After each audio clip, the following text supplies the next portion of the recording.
So Lynne Twist is here with me at MEA. Lucky me. Wow, and we just finished teaching a week on the soul of money, and you were amazing. Thank you. You're amazing.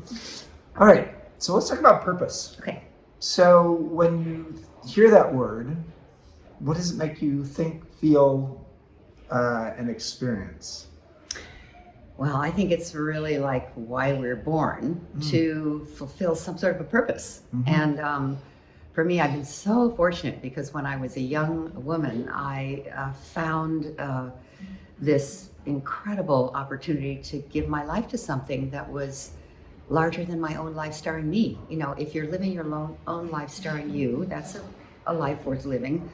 But when you live a life that's kind of beyond your own life starring you, your life gets lit up like a candle. There is this experience of not being focused on whether or not people like you and whether or not you're dressed properly or too thin or too fat or all those things that a lot of women do. Yes. But really, how can I be useful? And that just frees you from all the chatter in your head.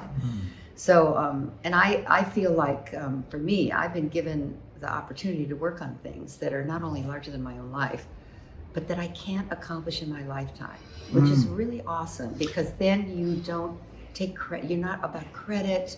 It doesn't become your identity. You surrender to something, and I highly recommend it.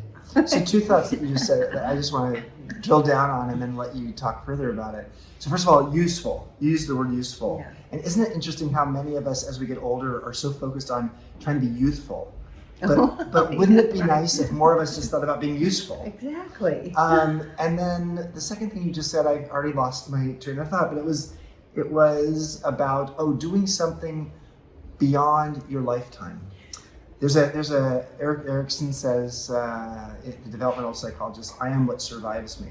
Talk about that. Yeah, well, I mean, you know, I'm not saying that everybody needs to do this, but there's something very freeing about that because if you're trying to make your mark, then your identity is kind of all tied up in that. Yeah. But if you're contributing to something that is in the what's called the long view, you know, that is the evolutionary path of the human family, then you're joining with, I don't know, the continuum of history, and you something everybody who came before you who was working on something, like if you're working on justice, you're in the lineage of Martin Luther King.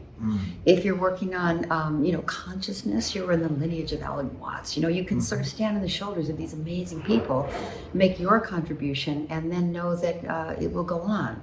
And I'm not saying everybody needs to do this, but there's something very liberating about that. Because if people are trying to decide what to do with their life, we can get stuck in keeping our options open. You know, people who don't want to commit to anything. Right. That's a trap. When you commit is when you're free.